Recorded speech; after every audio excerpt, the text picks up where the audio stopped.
আসসালামু আলাইকুম। আজকের যে নিয়োগ বিজ্ঞপ্তিটা আপনাদেরকে দেখাবো এটিতে কিন্তু একটি মাত্র পদের ক্যাটাগরি দেওয়া রয়েছে, যেটি হলো ইউনিয়ন পরিষদের সচিব। এটিতে আপনারা পুরুষ ও মহিলা উভয় প্রার্থী আপনারা অনলাইনের মাধ্যমে খুব সহজে এটির আবেদন প্রক্রিয়াটি সম্পন্ন করতে পারবেন। এটিতে মোট পদের সংখ্যা রয়েছে 14টি। এটিতে বেতন স্কেল রয়েছে 10,200 টাকা থেকে 24,680 টাকা। আপনাদের শিক্ষাগত যোগ্যতা লাগবে কোনো স্বীকৃত বিশ্ববিদ্যালয় হতে অনন্য দ্বিতীয় বিভাগ অথবা সমমানের সিজিপিএতে স্নাতক বা সমমানের ডিগ্রি পাশ করলে আপনারা এটিতে আবেদনটি করতে পারবেন। তো আবেদনের ক্ষেত্রে যে সকল প্রার্থীর বয়স আপনারা 12 জুলাই 2024 তারিখে 18 থেকে 30 বছরের মধ্যে রয়েছে, আপনারা সে সকল প্রার্থীরা কিন্তু এটাতে আবেদনটি করতে পারবেন। এবং আপনার যাদের কোটা রয়েছে, কোটা সংখ্যাত প্রার্থীর জন্য বয়স সীমাটি সর্বোচ্চ 32 বছর। তো এই নিয়োগ বিজ্ঞপ্তি রয়েছে জেলা পরিষদ কার্যালয় চট্টগ্রামের। এটিতে আবেদনের ক্ষেত্রে প্রার্থীকে অবশ্যই বাংলাদেশের নাগরিক ও চট্টগ্রাম জেলায় স্থায়ী বাসিন্দা হতে হবে, তাহলে আবেদন করতে পারবেন।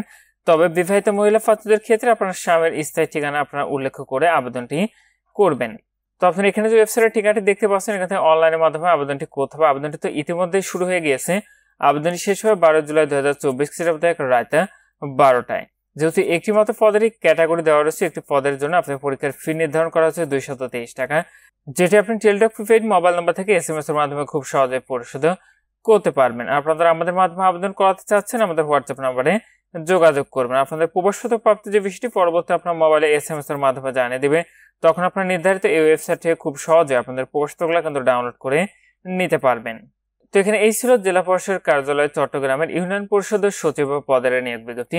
আপনারা আবেদনটি করতে চাচ্ছেন শেষ তারিখের জন্য বসে না থেকে পূর্বে আবেদন ফর্মটি সম্পন্ন করে নেবেন। আর নিয়োগ সংক্রান্ত কোনো তথ্য আপনার জানা থাকলে অবশ্যই কমেন্ট করে জানাবেন, জানিয়ে দেওয়ার চেষ্টা করব। ভালো থাকুন, সুস্থ থাকুন, এফআই থাকুন। আল্লাহ হাফেজ।